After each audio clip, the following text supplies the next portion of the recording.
Hey, everybody, welcome to this episode of Thinking Christian. I'm excited to have a friend and former colleague here, Craig Hendrickson, with me. Craig is the newly minted president of Arrow Leadership, begins officially full-time January 2nd. And so welcome, Craig. Tell us a little bit about yourself. Maybe start, back when you were getting out of football. I know you were in football and getting into ministry and that kind of thing, and then we'll dive in and talk a little bit about Arrow and leadership and just cover as much as we can. Sure, sounds good. Thanks, James. Thanks for having me on. Excited about this. I'm excited. You know, new transition into a new role come in January 2nd. As we were talking, that transition's been ongoing. Trying to juggle one foot in one at Moody in my current role, finishing up as a professor and then getting ready to really dive in. Cool. My journey with Arrow really kind of goes back to the beginning of my ministry. As you mentioned, I was playing professional football in Canada for 11 years. I was doing seminary, my MDiv, while I was there at Regent College up in Canada, getting ready because I knew I was going into ministry. Like a lot of young guys, I guess I wasn't young, but I was younger than now, where I'm feeling kind of old. It's all relative, right? I was in my upper 20s when I started seminary there. And by the time I retired and graduated, I was 32, 33 years old. I was just finishing my career. I had been hired to go down to Long Beach, California as an assistant pastor on a staff. Excited. And like a lot of younger guys, I came in thinking, I got this, right? I'm ready. I'm a leader, right? I'm an influencer of people, and I got the position. It's good to go. Absolutely, right. And so I started my journey in vocational ministry around 2000, kind of doing part-time stuff while I was playing, and that full-time role started January 2002. Came in, man, probably within 8 months, I was ready to quit. All right. It was not what I expected. And everything was my senior pastor's fault. Right. Yeah. I mean, Obviously. Obviously, because I was a leader and it was not my problem. It's like, if this guy could just get on board and figure out that I know what I'm doing, it'd be great. Right. So 8 months in, I'm ready to quit. I'm miserable. I'm thinking, what the heck have I signed up for? This is, when I got into ministry, it was all, I was just thinking, man, people are coming to Jesus every day, and I'm going to be transforming lives and, all this kind of stuff. And there was some good stuff happening, in the ministry, but it was not quite going the way I expected. And so it was right around that time I'd been talking to this group on the recommendation of a friend called Arrow Leadership, that as I finished seminary, this was a mentor of mine who'd actually funded my seminary education. He was key in leading me to Christ. We'd had a mentoring relationship for years. He said, "Hey, we're thinking of getting involved with this leadership ministry. Wondering if you'd like to do this, and if you want to go, I'll pay for it. We want to see what it's like. Is it effective?" And I'm sitting there going like, well, I mean, yeah, why not? Right. I'm not really thinking much of it. I'm just kind of like, can't hurt, and I'm not sure what I'm going to learn. I'm already a good leader, but but sure. and so when I hit that 8-month wall, I'm getting ready to get into Arrow, and I'm thinking, oh man, I get to Arrow, and that was the beginning of the transformation of me, not just as a leader, but as a person, right? Arrow, the process starts with 360-degree feedback. And as I got the feedback, right, I start to realize, oh my gosh, right? Maybe it's not my senior pastor. Maybe it's me. Maybe I need to grow. Maybe I need to improve. And so that was the beginning of a journey for me, an ongoing journey of self-development as a leader, to grow as a leader, to become more aware of some of the things that I was getting in my own way, right, as I was trying to lead people. And that journey started. And that Arrow experience, which lasted over the next 2 years, is really what it really kept me in ministry and shaped me moving forward in some new ways, right? Yeah.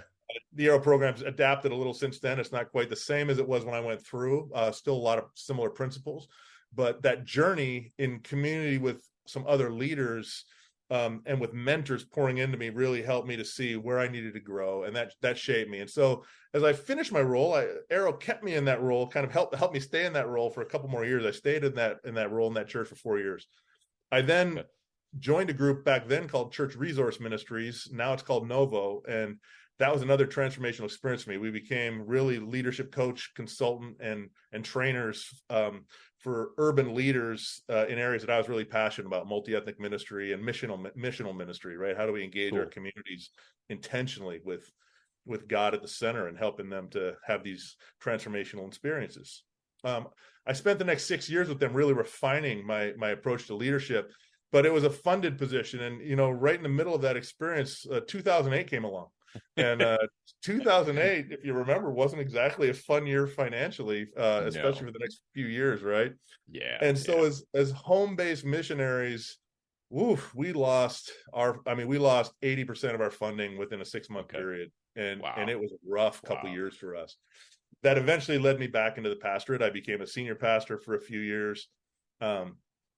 Started to, at the time I was continuing, I'd finished Arrow. I actually now was doing a THM and a PhD. And with Arrow, we have these academic partnerships with certain institutions. And so I started taking advantage of some of that. And so I kept doing my education, knew that at some point I wanted to at least teach, maybe do some things in the academy, but that for the time being, just loved developing. And so I was doing these programs, I was pastoring. This eventually led us on our journey back to Chicago. Chicago is where I got into higher ed, first at North Park, doing some things with staff, adjuncting, but doing campus ministry.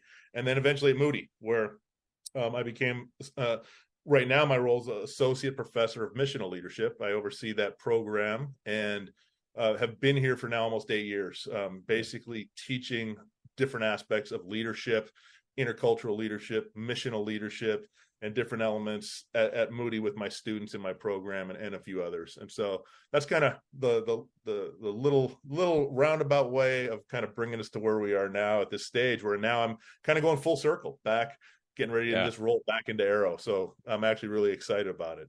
I bet. Well, I'll circle back around to a few little questions. You said you were with Arrow for 2 years. Is that the normal kind of time cycle for the leadership coaching? Yeah, so like right now, the way we've adapted Arrow over the years, over the last 15 or so, as I mentioned to you before, I've stayed involved as a trainer and as a leadership coach with Arrow, doing certain aspects, investing in younger leaders, because I have had such a value for the program, still do, obviously. It started as a mentoring cohort-based program where we would get together with 24, 25 in our group, in our cohort. And we would start the journey with assessment. We would then go for a 1 week, we called it residential. It's called an intensive now, where we're there on site, kind of like doing a doctor of ministry, right? Where we'd fly up wherever location we're in, kind of a retreat center where it was a get away from the tyranny of the urgent kind of experience, connect with other leaders. And we'd be there learning different content, meeting with our mentor, meeting with our peer group that would do peer mentoring and kind of different levels of mentoring. 6 months later, you go to another one. And so these 1 week intensives basically happen every 6 months over a 2-year period. So it really worked out to a little over a year and a half. We've shifted that now just with the needs of where we are, changes in the culture, just a whole lot of things, where we now have 3 intensives instead of 4. So the program's a little shorter. It lasts from start to finish between a year and a half when you kind of wage in that first one, then 6 months and 6 months, right? With a little bit of pre-work, a little bit of post-work. It works out to about a year and a half. It's an intensive program that is designed really to hit 3 areas of how we frame our mission. That's to help develop Jesus-centered leaders. That's the heart of what we do. And what we define as that is helping leaders to become more led by Jesus, so that they can lead more like Jesus and ultimately lead more to Jesus, right? So we've got this led by, lead more like, lead more to is kind of the heart of who we are and what we believe a Jesus-centered leader is. And so all of the curriculum, the mentoring, the feedback, everything we do is designed to strengthen all 3 of those areas in a leader's life, so that they can be more led by Jesus, lead more like Jesus, lead more to Jesus, right? And that's what we do. That's the heart of it. Very cool. Yeah. I don't know whether you know this. I did, my story with leadership is very similar to yours. Yeah. I have a feeling a lot of people have this, right? You finish a degree or you hop into a new profession and you get thrown into a position, right? Yep. And that position has authority and responsibility. And Yep. so you think that you're in that position, so you must have authority and responsibility. Absolutely. And you know exactly how to exercise all that. And Yep. so yeah, I went through a year's worth of Okay. executive Yeah. leadership training with a lady in Chicago, Catherine Tack, who's fantastic. But she started with the 360 as well. Yeah. And so, do you all still does the Arrow still do 360 as the at the beginning of that when you say Yeah. assessment? Like that's Right. what it is. It's Absolutely. that Because what 360. yep, we do the 360. The 360 involves some, like, we use the Berkman. We use a couple of Okay. those type of assessments, what we call our ALP leadership assessment, and a couple of other things. But then we Okay. get the feedback from who you're leading, who's supervising you, who are your peers at the job. So we're getting that 360-degree feedback from your work environment to give feedback on top of the assessments to get a good sense of what are your strengths, what are your weaknesses, where do you need to grow. And Yeah. then you put together, the heart of the Arrow Leadership Development Program is actually putting together what we call a Leading Me plan, or leadership development plan, where you Okay. choose 2 or 3 learning objectives in certain areas of your personal development that could be skills, character, spiritual, relational. And that's going to serve and drive you for the entire year and a half you're in the program, right? And so Nice. as you go, those goals, they are based out of what you heard in that 360. Yeah. That's very cool. I found the 360 to be sort of enlightening. Yeah. I Oh, yeah. think I don't know that I don't know that I really felt like I had nothing to change, but I would Yep. have identified the way wrong things, right? Like Absolutely. Yeah. I just wouldn't have thought ever what other people thought about me. I was like, oh, really? Okay. Well, that's fine. Yeah. And so Yeah. it was super helpful. So I mean, I love that you guys start there. I mean, I've been teaching this class for Wheaton College, Biblical Foundations for Leadership, Great. which is Yeah. kind of interesting. And so, obviously it's more of a traditional higher ed kind of class. There's not a lot of Mhm. mentoring and that kind of stuff. But I was able to have about 2 full days with the students in Mhm. class, which was awesome. Yep. And it's like, you develop the content for a course. You kind of know how this goes, right? Yep. You develop the content. You're having them read books. You're doing the normal academic stuff, and then you hit the classroom, and they have like all these questions. Oh, yeah. And it was actually pretty fantastic. But I guess I'm wondering, when you think about that part of how do you be like Jesus, right? Yep. What sort of foundations do you all start with? Where do you really begin with that? I mean, is it sort of a biblical principle sort of approach? Do you look at it from specifically in Jesus's life? Like, where do you start people off with that kind of thing?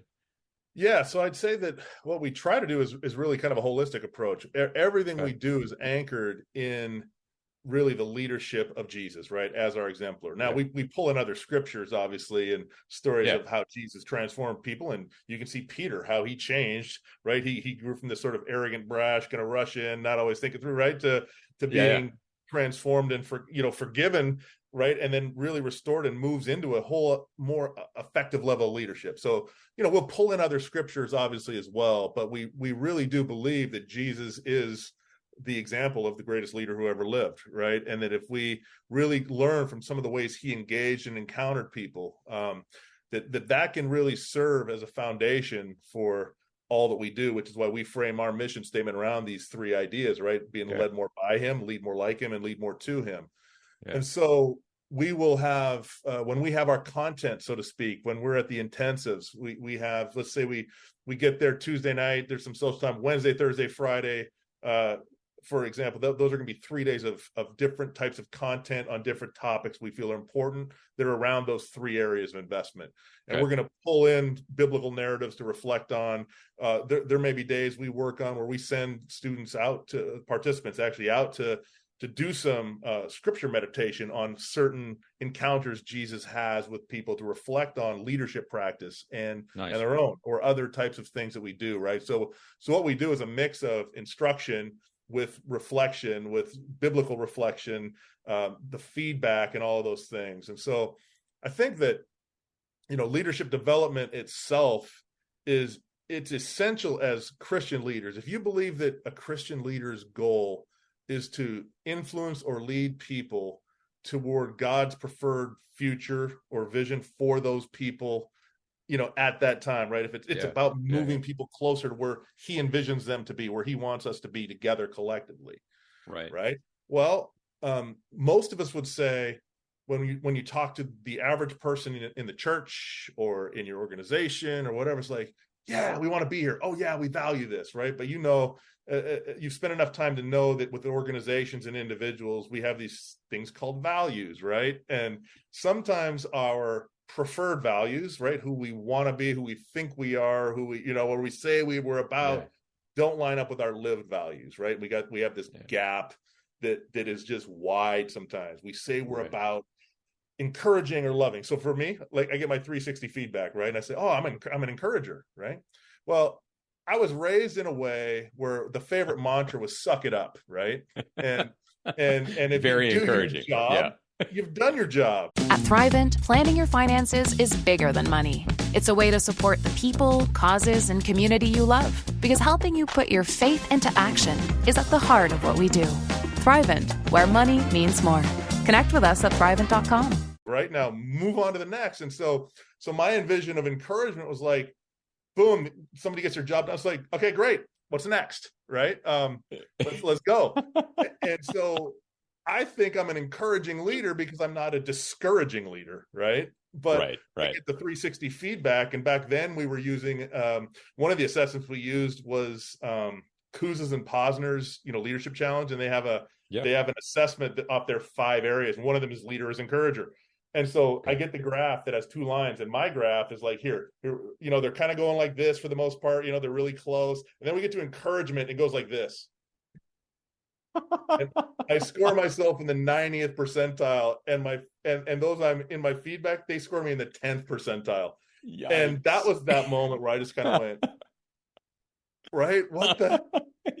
Jaw hits the floor. I'm literally shattered, right? I'm just like, oh my gosh, they think I'm all this going through your head is like, how do they not know what encouragement is? Right. What's going on? I mean, oh my gosh. You know what I'm saying? So that's where I realized, okay, who I think I am may not fully be lining up with who I actually am. And I need some work on this. And that formed part of my plan, right? And I spent a bunch of time as part of that actually meditating on passages of scripture, both in Jesus's life and certain ones from Paul, where it really was about him encouraging or engaging with people in life-giving ways, right? Even people that may not be living a lifestyle that he would have approved of, right? But he's inviting them into something else. So we try to layer everything with scripture, with biblical narratives, especially around Jesus, how he engages. But then we try to move that into practical outcomes and say, like, okay, different context, how do we actually make this real? And that's where we try to have our participants really reflect on connecting that text, right, to current context, right? Ancient text to current context. So there's a lot of that involved as well. That's great, man. I mean, I love the biblical basis of it. And I'm sure you pull in, leadership theory as well. You and I, absolutely. Yeah, we've talked a lot about, in the past, we've talked about Ronald Heifetz and his work. What is it? Leadership above the line. Is that right? No. One leadership is on the line. Or leading above the line. And then you've got the leadership. Oh my gosh. See, now I got Kouzes and Posner in my head. Leadership challenge. I know, right? Linsky was his follow-up. That might be leadership on the line. Is it? Or is that the first one? Leadership without the answers was his first one. Yeah, there you go. And then leadership on the line with Marty Linsky. Yeah. Which was the second one. And, I've used that for the longest time in leadership. I mean, I still do a fair amount of consulting. And so, consulting, you're usually going in and it's pretty analytic. Like, you're looking at the data and you're trying to figure out, okay, what's really wrong here. But at the end of the day, it's sort of like an itinerant leadership consultation every time.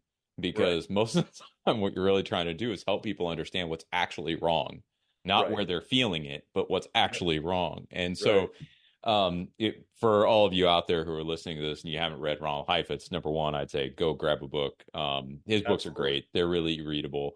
But essentially what he argues, and Craig, you can correct this or add to it if I get it wrong, Essentially, what he argues is that leaders, their primary job is to help the people they're leading agree on a problem, like see the problem themselves and then start moving towards solving it, as opposed to defining the problem for the people and then trying to drive them to solve the problem they've defined. Is that a fair summary? Yeah, I think that's a heart of it. I think what I would add to that is that, and this I still use his material with my leadership class at Moody as well. Yeah, Is that as that task, defining the problem is for Heifetz, his paradigm, right? Is this a technical problem or is this an adaptive challenge? great. And it's Yeah, helping, like you said, helping the people come to see it. Now, as a leader, I may already see it and it's identified, but it's not going to be helpful for me to just kind of say, here's the problem, let's fix it. Come on, right? Because most people, they don't see it, right? They don't. It's kind of like everything seems fine. What do you mean there's an adaptive challenge? We need to change? No, we're excited about where we are, right? And so helping people see, is this really a technical problem where we just sort of make a little shift and do some things and fix it? Or is this, no, we actually need to change, take on new values, new practices, become somebody different, right? So I think that's like the heart of it, kind of along the lines of with what you're saying. and when you're thinking about, when you told your story, you talked about these transformative experiences. Yeah. And I sort of, in my head, just knowing you, I kind of connect that to adaptive challenge. Yeah. Right. It's like those are those moments where you really have to do the renovation.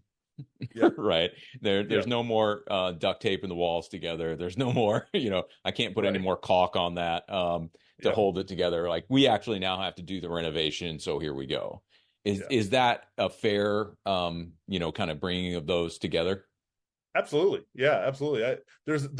I can never remember the name of this book, but there's another book by two authors called Keegan and Leahy that I think it's called Immunity to Change. And and their book is really taking Heifetz's model and applying it to individuals, right?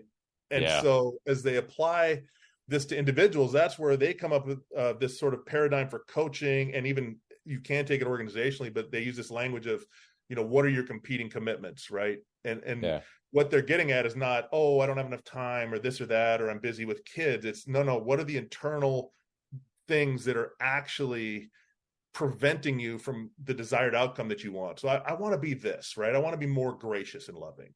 But every time I try to be more gracious and loving, I fly off the handle and come at you with an uppercut, right? Like I lose. Right. And so what they're basically then saying is, well, here's who I want to be. Here's my actual reality. There's something causing, and they frame that as a competing commitment, right? It's like there's something in me. So if I think of biblically, I say the rich young ruler who comes to Jesus, right? The rich young man, he comes, and our instinct is just to sort of focus on the money. Oh, he didn't want to give up his money, right? And what Keegan and Leahy would say is, no, actually, it's deeper. What is it that money is providing this young guy, right? What is he actually committed to? Is it security? Is it status? Is it Jewish cosmology? Hey, like, if I'm the wealthy are blessed by God, the poor are cursed by God. If I give all this money away, am I right? Like, what is he coming up against that he just leaves and says, I can't do that. It's too much, right? And that's the frame, because what they're getting at with those competing commitments is these are what are preventing you from changing, right? From adapting. And that's what you need to address, right? Which is actually tied in their next level of faulty assumptions, right?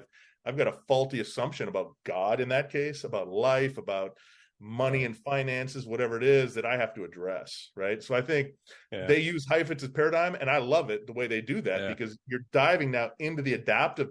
How do I need to actually adapt, let go of something, let's have something transformed the way I'm even viewing the world or the situation to become who God is inviting me to be. Well, it's really interesting. I mean, you bring up that rich young ruler passage. I actually just wrote a piece on it, and the narrative before it is the little children coming to Jesus. Yeah. And so, kind of the way I see it, it's like, the rich young ruler, it's not about the money, right? It's about sort of a lack of vulnerability. Like, this money is something that he has that is giving him, that's allowing him to thrive in life. It's allowing him to survive. It's allowing him to, there is that something underlying. It didn't have to be wealth. It could have been almost anything. Yep. Right. Anything that he is unwilling to give up and to make himself so vulnerable that now accepting Jesus becomes the right move. Right. That kind of idea. And so when Jesus is saying, no, the kingdom of God belongs to such as these, and he's referring to the children, I think what he's saying is they're coming with nothing. They're completely dependent. It's easy to shove them off. I mean, the disciples are already kind of kicking them like, no, don't bring these urchins over here. Like, get rid of these children. Yeah. Right. Yeah. And then the rich young rulers, the like perfect juxtaposition of them because he's got everything. Yeah. Yeah. It's right. good. Yeah, I like that. And so, yeah, I mean, just even thinking through that narrative, man, you could come up with so much stuff out of the Gospels that would be just fantastic for leaders. Absolutely. And really those adaptive challenges of, what does it really look like? There's a great book. I don't know if you ever read it. I think it's L.A. Paul wrote a book I don't think called I've read that one. It's The Transformative Experience. And basically, so she used this idea in the book. She's like, let's say you have friends who are vampires, right? Cool. And you're considering being a vampire. Okay, and they're explaining it to you. They're telling you how great it is. Like, Yeah. oh man, it's fantastic. Love it. Would never go back. And her point is, like, some experiences you're never really going to understand until you actually just do it. Right. The transformation actually has to take place. Like, they can explain it to you as much as you want, but until you actually become a vampire, you're not going to know whether it was a good decision for you or not. Yeah. And like, you're not going to know whether you like that, whether it's better, whether it's worse, how it's better or worse, those kind of things. Yep. And I just think so much of our Christian life is like that.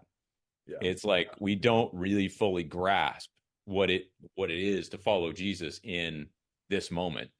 Yeah. Or in this way until we just actually do it. Yeah, absolutely. So I think this is one of the key things that most of us we don't think about, because as Christians, a lot of times, especially if we come out of a Bible church kind of tradition, or a church that's much more inclined towards love God with all your mind, right? Than the rest of that, heart, soul, strength. Yep. If we come out of that tradition, the conversations I tend to have with people is if I just get you to believe the right things, right, the right doctrine, the right views about God, et cetera, then everything else will follow and you're going to be changed. And I'm like, I'd love to agree with you.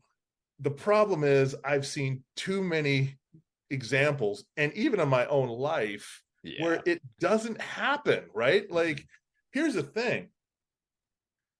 You go back in church history, lots of God-fearing, godly people in the church in America in the early to mid 1800s. 100%. Yep. Yet a bunch of those denominations split because so many people were convinced that slavery was biblical. Right. And others were convinced that this is absolutely not. Absolutely wasn't. Right. They all believed the same core doctrines in Scripture. That's right. Right? Trinity, Jesus comes to set us free, save us, etc., like this. But the practice, right, that orthopraxy, it didn't translate into loving their neighbors the same way, right? Like, this is how we love our neighbors. This is how we love our neighbor, and it's not even computing, but we believe the same things.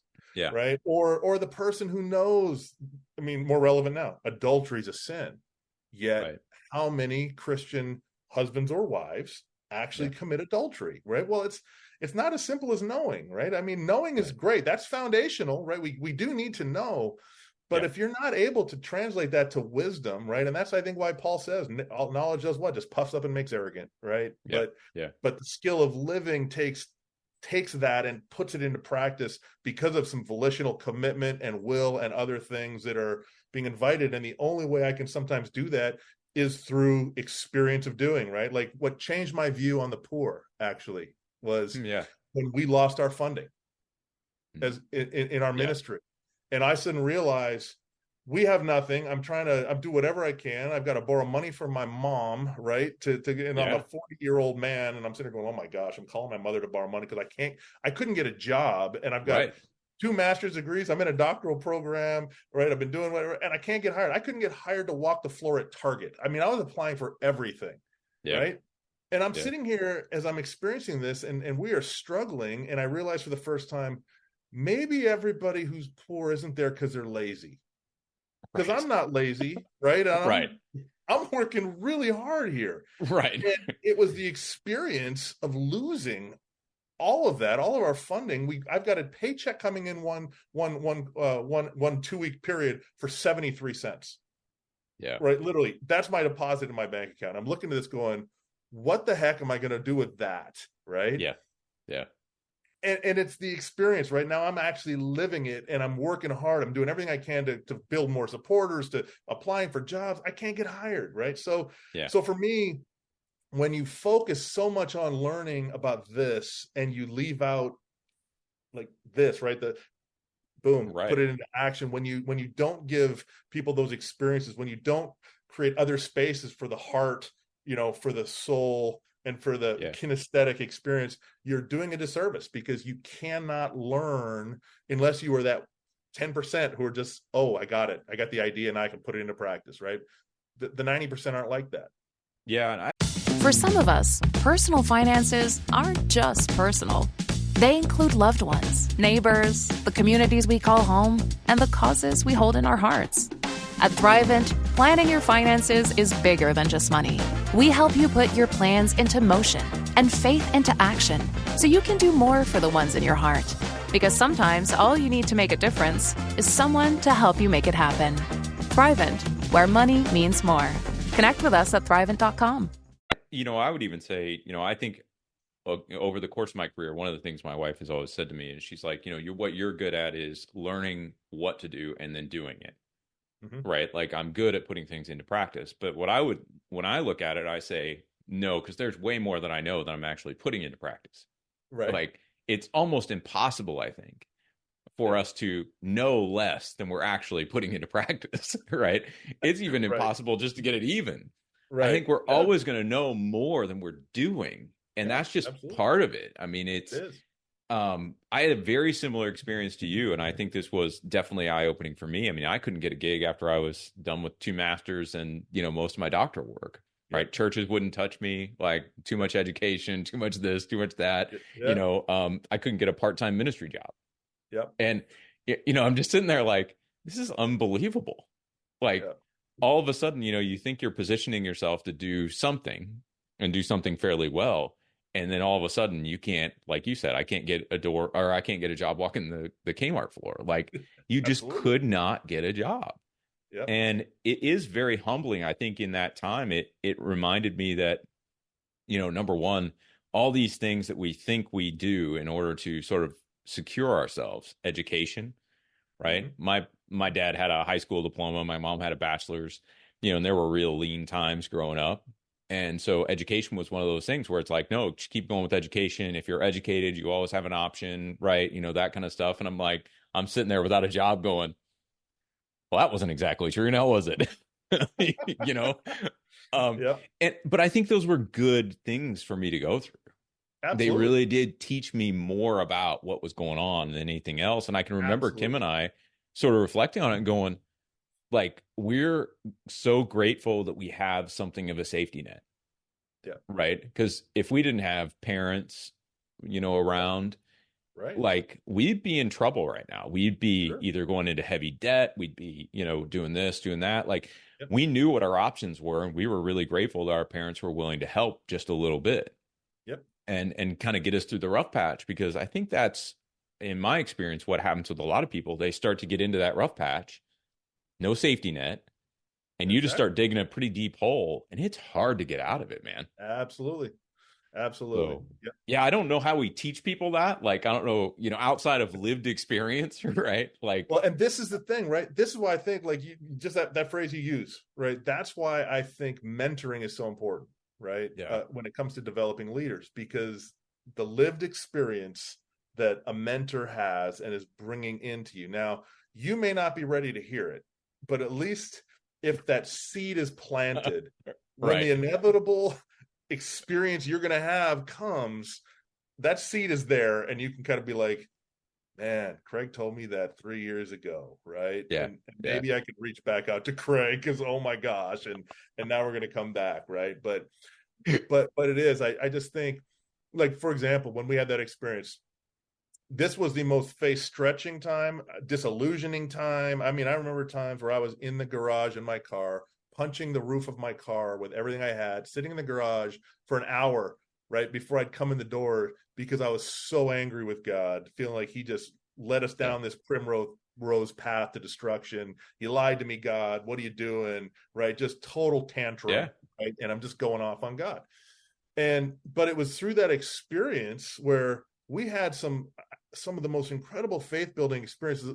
There was one time where our first ever supporter, right, had passed away from cancer, and she left us without us knowing almost $8,000 in her will, because she loved us and believed what we were doing, and it just showed up in the account, in our ministry account one day, right? And I looked and I was like, oh, right. And it's sitting there going, oh my gosh, right? And I'm screaming, and my wife looking at me like I'm crazy, right? Yeah.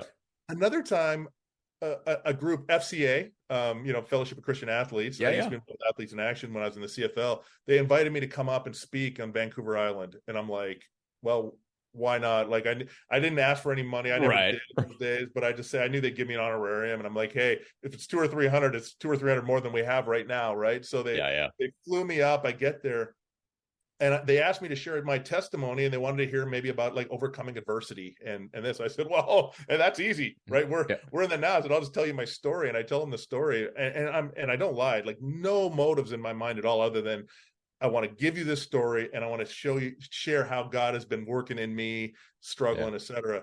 Well, they were going to give me, I think, $300. They took a free will offering for about $1,100 on the spot, right? That's awesome, man. The guy was moved to do it.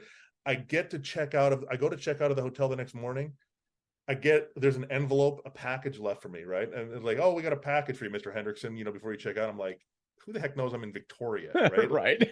I open this thing up, I pull it out, and there's a $10,000 check written from the man who drove me from the airport to the event. He's just, and I'm just sharing with him. He's just asking. We're just talking, right? I'm not asking him for money. We're just talking, right? And he's like, man, well, hang in there. He was an investment banker, right? And I'm sitting there going, okay, cool. So we do our thing, and I get this 10,000. I call so you can imagine, I'm screaming in the hotel lobby, right? Screaming at the top of my lungs, and people are looking at me like I'm nuts. I call my wife. I go thinking I'm getting $200 or $300. I'm coming home with over $11,000, which for us right now is 11,000 more than we have, right? Right. And so, without those, and there's more, but like I had 3 or 4 of these experiences because of where God had allowed us to get in this experience, where I now experience this incredible, not just generosity, but interdependency on others that I'd actually been praying for years, but with a stubborn kind of hard-headed goal-setting achiever like me, like, you don't really know what you're asking for, right?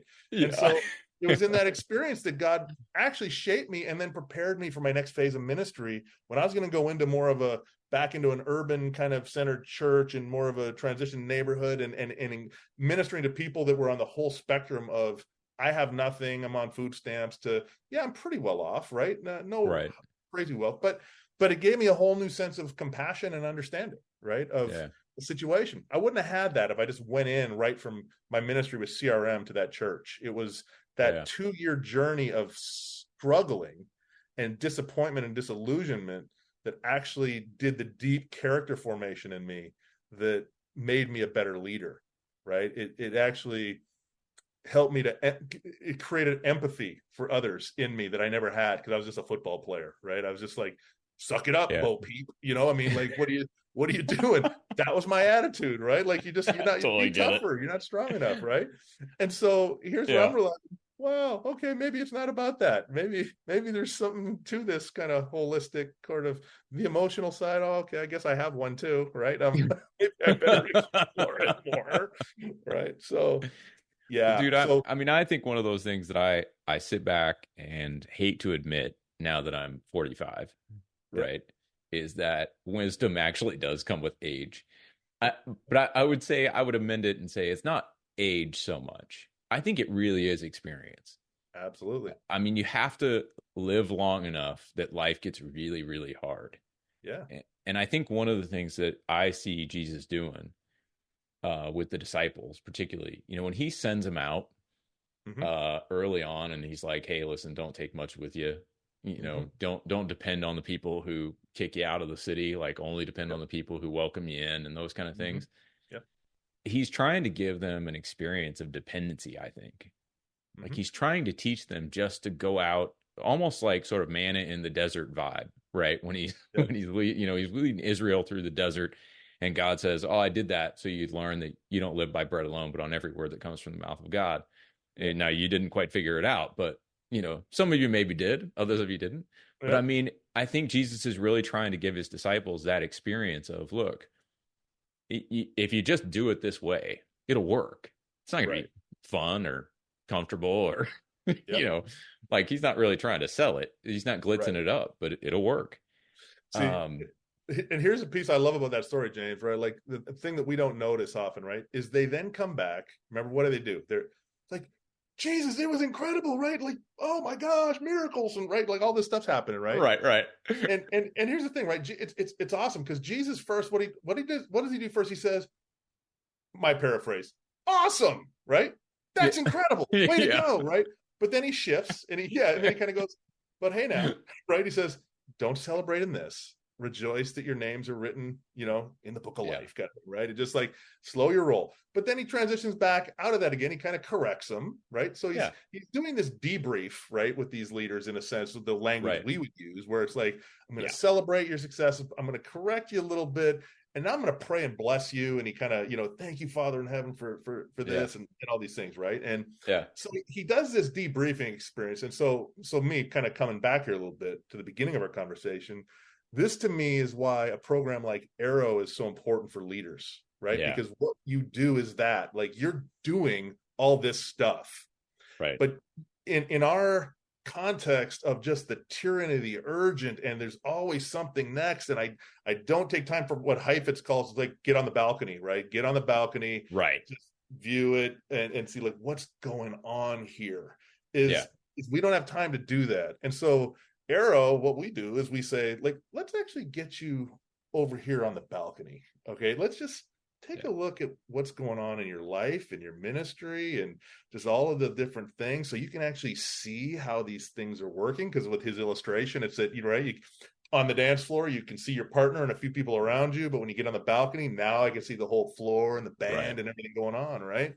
Yeah. And so, Arrow and ministries like us, well, what we do, it really provides that balcony experience where you can actually now get an accurate picture of what the heck is going on. Why am I burned out? Why am I frustrated? Why am I ineffective? Why am I in conflict all the time? Why, whatever it is. Yeah. And now I can see it and I say, now you can actually deal with it and address it, right? You've got an adaptive challenge or a technical problem or whatever it is, right? You've got a problem here.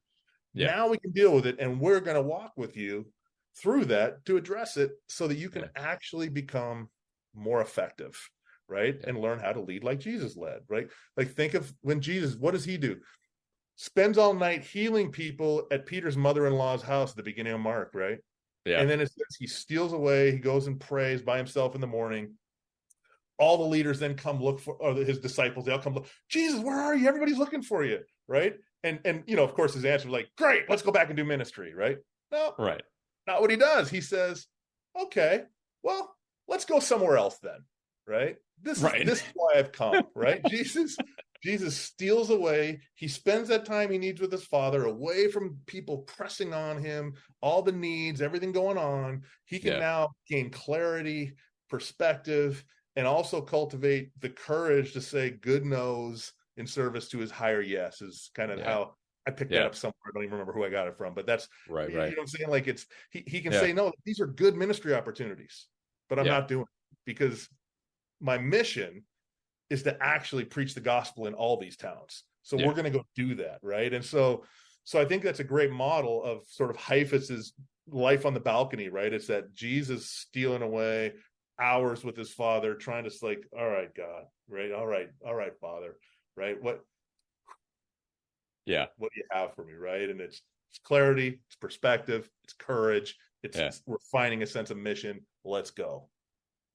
Yeah, I love it. I mean, I think you and I have talked about Arrow over the years, and so I've always kind of been a distant fan. I've never actually had the opportunity to do it, but I always feel like helping Christians develop as better leaders is a great opportunity for anybody. And Absolutely. so where can folks find more information about Arrow? Like, where would they go to, maybe sign up or explore it a little bit? Like, what are we looking at? Yep, real easy. So our name is Arrow, like a bow and arrow, right? So Arrow Leadership. You go to www.arrowleadership.org. You go to arrowleadership.org. One, there's a free assessment on there. You get a little sort of assessment of your leadership. Nice. That's for free. But then it has all the information of our programs. We have 2 core programs. One we call our emerging class or emerging stream, which targets leaders between the ages of 25 and 40. Right. Okay. It's a specific journey together for what we call emerging leaders who are then going to have, as they go through Arrow, another 20, 30, 40 years of ministry impact. Then we have another core program that we call the executive stream. And that's really not age-based. It's more role-based. And so if you're a leader in an executive kind of a role in a Christian organization of some kind, there's no age limits on that.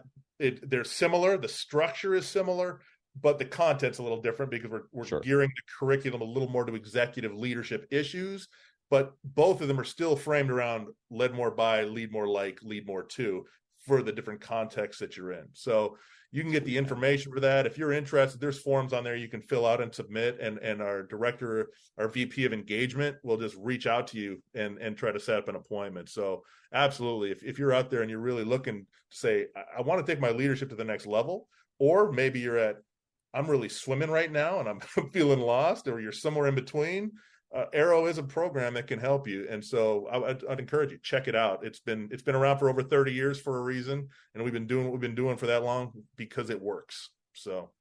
Yeah. And I would just encourage people, leadership coaching really did change me a lot. It changed the way I led. It changed the way I thought about organizations. And even though I'm not in a huge organization right now, I still draw on that training and that executive training. And I think even the way it, for me, it was a good entree. I'll say it like this.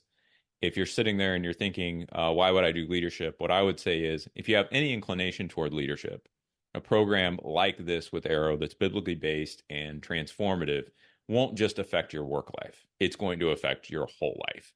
And Absolutely.